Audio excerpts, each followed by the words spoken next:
Hello everyone, आप सब लोगों का स्वागत है हमारे चैनल पे। और आज हमारे साथ हैं संतोष रामानुज जी। चार्टर्ड अकाउंटेंट हैं, सर्टिफाइड वैल्यूअर हैं, प्रोफेशनल हैं और प्रैक्टिस कर रहे हैं काफ़ी टाइम से। साथ ही इन्होंने फाउंड किया है कनेक्टिंग प्रोफेशनल्स। सीए की प्रैक्टिस के बाद इनका जो ओरिएंटेशन था थोड़ा एक सोशल वर्क में भी गया। काफ़ी सारे लोगों को इन्होंने प्लाज्मा डोनेट करने में हेल्प की और मेरे पास भी उसमें जब किसी की रिक्वायरमेंट आती थी तो जनरली मैं इन्हीं का नंबर देती थी, स्पेशली फॉर प्लाज्मा। और आज हम लोग इनसे इनकी जर्नी के बारे में पूछेंगे कि चार्टर्ड अकाउंटेंट बनने तक क्या स्ट्रगल रही, उसके बाद क्या स्ट्रगल रही, उसके बाद प्रैक्टिस सेटअप करने में किस किस तरह के इश्यूज़ आए, और फिर कौन सी ऐसी चीज़ें थी जिससे उनका जो ओरिएंटेशन था वो एक सोशल वर्क की तरफ। तो फर्स्ट ऑफ ऑल मैं वेलकम करना चाहूँगी संतोष जी को। और फर्स्ट क्वेश्चन उनसे जो मैं पूछना चाहूँगी वो सीए बनने से पहले तक की जो आपकी लाइफ थी वो कैसी रही। Thank you so much Shefali ji, आपने इनवाइट किया अपने स्टूडियो में और I am very fortunate to be here. तो मैं आपको बताना चाहूँगा कि जो मेरी जर्नी है थोड़ा सा बहुत स्ट्रगल वाला रहा है, जिसमें कि मैं 8 के बाद अपने स्कूल और कॉलेज नहीं गया। मतलब 8 स्टैंडर्ड के बाद मैं आई एम फ्रॉम पटना, और पटना से मैं पटना कॉलेजिएट स्कूल में पढ़ता था। तो पटना कॉलेजिएट में जो स्कूल थी वो गवर्नमेंट स्कूल थी और उसमें ऐसा नहीं था कि आपको रेगुलर अटेंडेंस चाहिए। तो कुछ ऐसी सिचुएशन हुई फैमिली में कि मैं वर्कशॉप पापा के साथ जाने लगा 8 के बाद, 8 स्टैंडर्ड के बाद। 9th 10th प्लस आईकॉम वहाँ पे किया, प्लस सीए फाउंडेशन तक, मतलब जब तक सीए फाउंड तब तक मैं वर्कशॉप में ही था। और सिर्फ दोस्तों की गाइडेंस और अच्छे टीचर की वजह से मैं साथ में पढ़ाई करता गया, क्योंकि वो बहुत टफ पीरियड था। क्योंकि एक समय ऐसा था कि मैं मैट्रिक भी नहीं कर पा रहा था और अपना करियर वर्कशॉप पे बनाने जा रहा था। तो दोस्तों की गाइडेंस और जो लोग कार बनाने आते थे अपने वहाँ पे बनवाने आते थे, या जितने भी रिच पर्सन थे या जितने पढ़े लिखे लोगों से, उनसे मैं पूछता रहता था हमेशा कि किस तरीके से लाइफ अपने को आगे लेकर आनी है और क्या लाइफ का क्या मोटिवेशन होता है, क्या अल्टीमेट गोल होता है, सिर्फ पैसा कमाना होता है या फिर एक करियर होता है। तो कहीं ना कहीं उन लोगों की गाइडेंस से मैं फिर पढ़ाई कंटिन्यू रखा और फिर दोस्तों की मदद से मैं सीए कर पाया।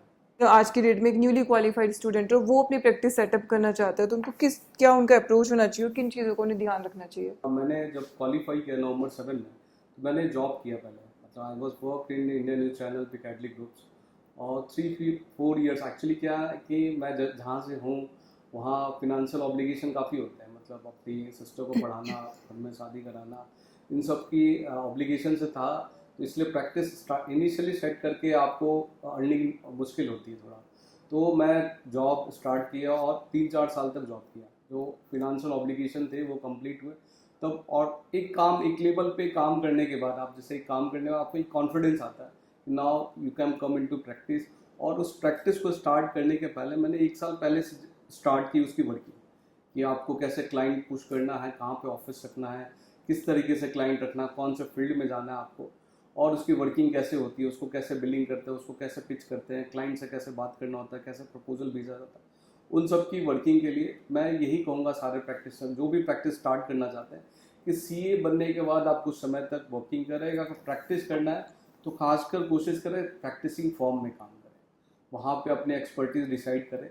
वहाँ से आपको पता चलेगा क्लाइंटों को कैसे डील करते हैं, तो आपकी अंडरस्टैंडिंग डेवलप होगी। उसके 2-3 साल बाद, ऑल्दो मैंने प्रैक्टिसिंग फॉर्म में नहीं किया था, मेरी लेकिन चॉइस थी प्रैक्टिसिंग फॉर्म में, लेकिन कुछ अच्छे प्रोफाइल्स मिल गए थे मेरे को कम एज में ही, सीनियर मैनेजर फिनांस का कैटलिक ग्रुप्स में।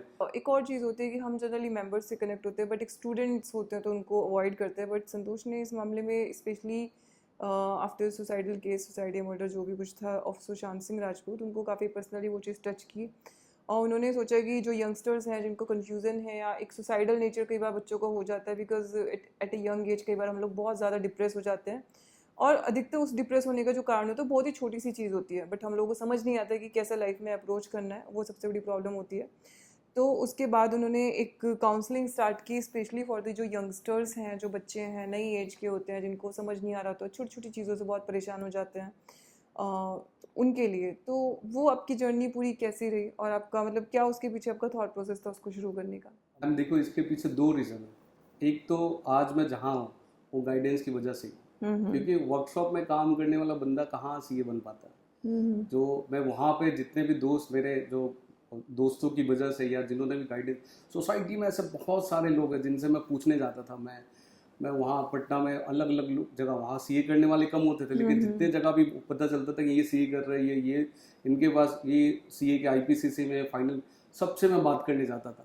तो मेरा जो आज जहाँ भी मैं पहुँच पाया हूँ भगवान की मर्जी से, भगवान की कृपा से, वो सब गाइडेंस की वजह से ही है।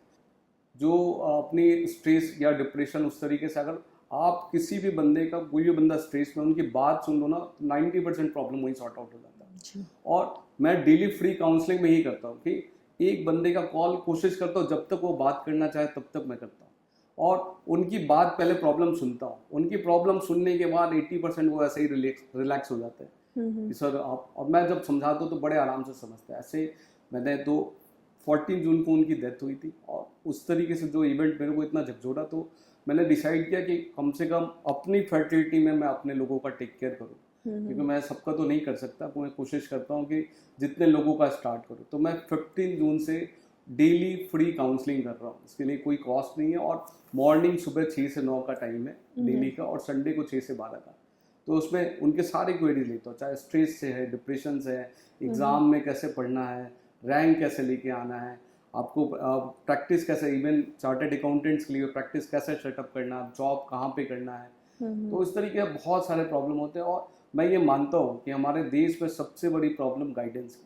हर एक बंदे को अगर टाइम टू टाइम गाइडेंस मिलता रहेगा ना, तो उनका काम आसान हो जाएगा। और मैं वही एक छोटा सा इनिशिएटिव लिया हूँ, लेकिन उस पर कंटिन्यूटी बरकरार रखा है, और अभी तक हमने सारे 1100 से ज़्यादा कॉल ले चुके। कोरोना के टाइम का जो प्लाज्मा डोनर वाली थिंग थी, तो मैंने इनका इनिशिएटिव देखा, व्हाट्सएप पे मुझसे मिलने आए थे उस वक्त संतोष, तो उन्होंने मुझे बताया कि वो प्लाज्मा के लिए कर रहे हैं, और खुद मैंने काफ़ी सारे लोगों के नंबर उनको शेयर किए जिनको अर्जेंटली प्लाज्मा की रिक्वायरमेंट थी।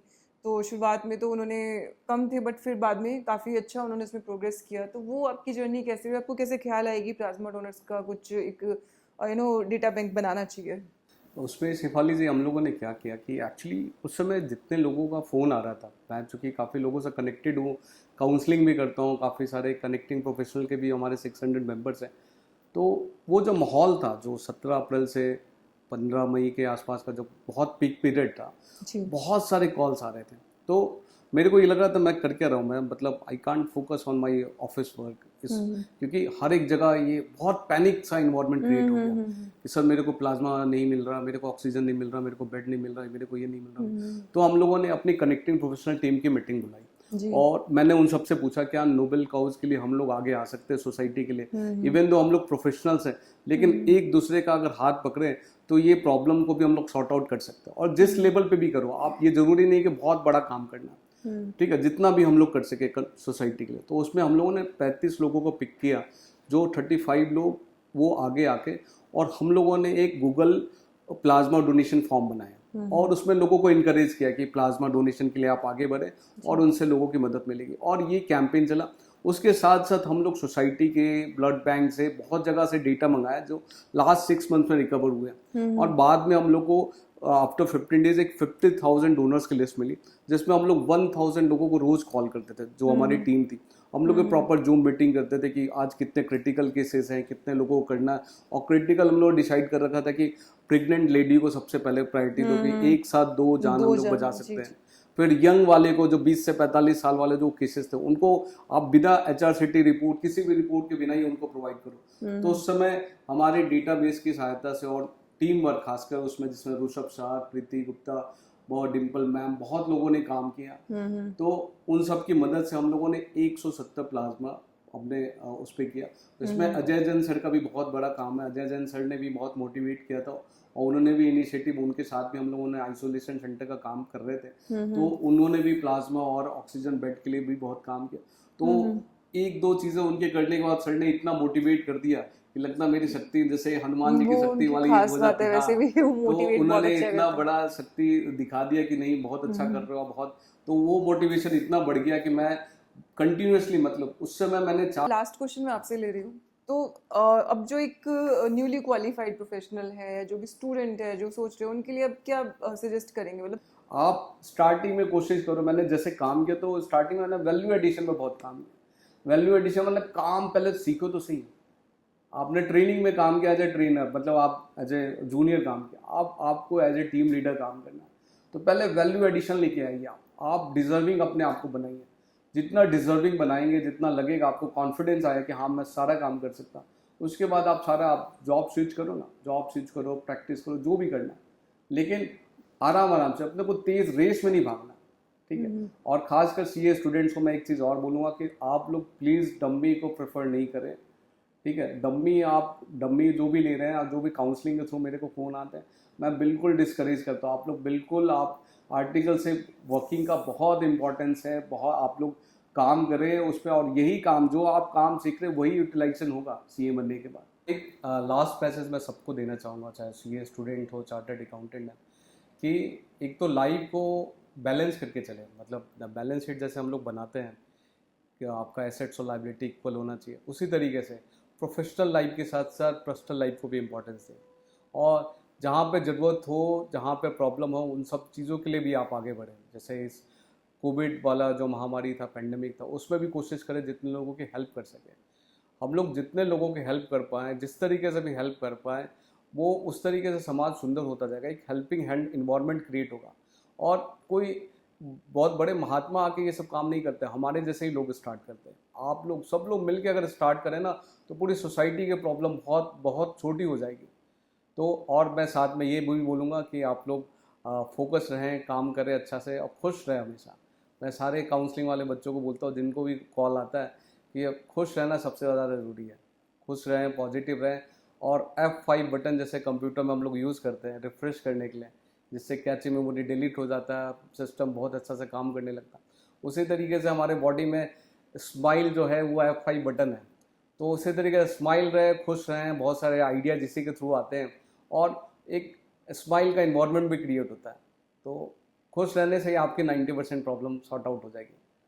Okay, thank you so much. सारे इंपॉर्टेंट पॉइंट्स थे जो संतोष जी ने आपके लिए सम अप किए, एंड आई थिंक आपके लिए काफ़ी यूज़फुल रहे होंगे। जितनी कम चीज़ों के लिए आप डेडिकेटेड रहते हैं लाइफ में, उतना आपके लिए अच्छा है, और जितना ज़्यादा फोकस रखेंगे उतना आपके लिए अच्छा है। तो आई होप ये वीडियो आपके लिए काफ़ी यूज़फुल रहा होगा। तो इसी के साथ हम लोग आज का सेशन क्लोज कर लें। Thank you so much.